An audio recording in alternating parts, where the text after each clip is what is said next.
ತುಂಬಾ ಖುಷಿ ಬಿಕಾಸ್ ನನ್ನ ಕ್ಲೋಸ್ ಫ್ರೆಂಡ್ ನನಗೆ ಬಿಗ್ ಬಾಸ್ ಮನೆಯಲ್ಲಿ ಸಿಕ್ಕಿದಂತಹ ಒಂದು ಅಮೂಲ್ಯವಾದಂಥ ಒಂದು ರತ್ನ, ಒಂದು ಸ್ನೇಹ ಅಂತಂದರೆ ಅದು ಜಾನ್ವಿ. ತುಂಬ ಖುಷಿಯಾಗಿ ನಾನು ಅವ್ರನ್ನ ಜಾನು ಅಂತಲೇ ಕರಿತೀನಿ. ಈ ಸ್ನೇಹ, ನಮ್ಮ ಪ್ರೀತಿ, ವಿಶ್ವಾಸ ಯಾವಾಗಲೂ ಹೀಗೆ ಇರಬೇಕು ಅಂತಲೂ ಕೂಡ ನಾನು ದೇವರಲ್ಲಿ ಕೇಳ್ಕೊತೀನಿ. ಬರೀ ಮನುಷ್ಯ ಅಂತಂದಾಗ ಬರೀ ಅವರು ಸುಖದಲ್ಲಿ ಮಾತ್ರ ಭಾಗಿಯಾಗುವಂಥದ್ದಲ್ಲ. 112, 113 ದಿನದ ನಮ್ಮ ಪ್ರಯಾಣ, ಬಿಗ್ ಬಾಸ್ ಪ್ರಯಾಣ. ಬಟ್ ಅಲ್ಲಿ ನಮಗೆ ಅನೇಕರು ನಮ್ಮನ್ನ, ಯಾಕೆಂದ್ರೆ ಒಬ್ಬ ಕಂಟೆಸ್ಟೆಂಟ್ ಆಗಿ ಹೋದಾಗ ನಮಗೆ ಸ್ನೇಹ ಅನ್ನೋದು ಸಿಗೋದಿಲ್ಲ. ಯಾಕೆಂತಂದ್ರೆ ನಾವು ಸ್ಟ್ರಾಂಗ್ ಅಂತ ಪ್ರೂವ್ ಮಾಡುವಾಗ ಬರೀ ನಮ್ಮ ನೆಗೆಟಿವಿಟಿ ಮಾತ್ರ ಹೇಳ್ತಾ ಇರ್ತಾರೆ.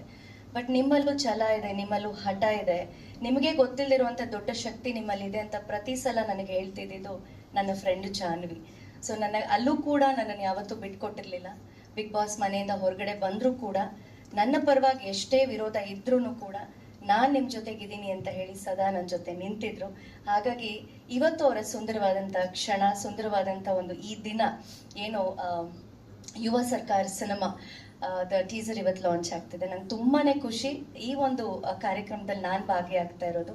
ಸೊ ನನ್ನನ್ನು ಕೂಡ ಆಹ್ವಾನ ಮಾಡಿ ಇಂಥ ಎಲ್ಲ ಮಹನೀಯರ ಜೊತೆಯಲ್ಲಿ ನನಗೂ ವೇದಿಕೆಯನ್ನು ಹಂಚ್ಕೊಳ್ಳೋಕೆ ಒಂದು ಅವಕಾಶ ಕೊಟ್ಟರು. ಸೊ ಇಡೀ ತಂಡಕ್ಕೆ ಎಲ್ರಿಗೂ ಕೂಡ ಒಳ್ಳೇದಾಗಲಿ, ಆಲ್ ದ ಬೆಸ್ಟ್. ನಮ್ಮ ಕನ್ನಡ ಸಿನಿಮಾಗಳು, ಕನ್ನಡ ಕಲಾವಿದರು, ತಂತ್ರಜ್ಞರು ಬೆಳಿಬೇಕು. ಸೊ ಅದೆಲ್ಲ ನಮ್ಮ ಕೈಯಲ್ಲೂ ಕೂಡ ಇರುತ್ತೆ, ಬೆಳೆಸುವಂಥದ್ದು ನಿಮ್ಮ ಕೈಯಲ್ಲಿರುತ್ತೆ. ಎಲ್ಲ ಮಾಧ್ಯಮದ ಮಿತ್ರರು, ಮಾಧ್ಯಮದ ಹಿರಿಯರು, ಗಣ್ಯರು ಎಲ್ಲವೂ ನಿಮ್ಮ ಕೈಯಲ್ಲಿರುತ್ತೆ. ಈ ಸಿನಿಮಾ ಮೇಲೆ ತಮ್ಮೆಲ್ಲರ ಪ್ರೀತಿ ಇರಲಿ, ವಿಶೇಷವಾಗಿ ನನ್ನ ಸ್ನೇಹಿತೆ ಜಾನು ಮೇಲೆ ಇರಲಿ ಅಂತ ನಾನು ಕೇಳ್ಕೊತೀನಿ. All the very best. Thank you.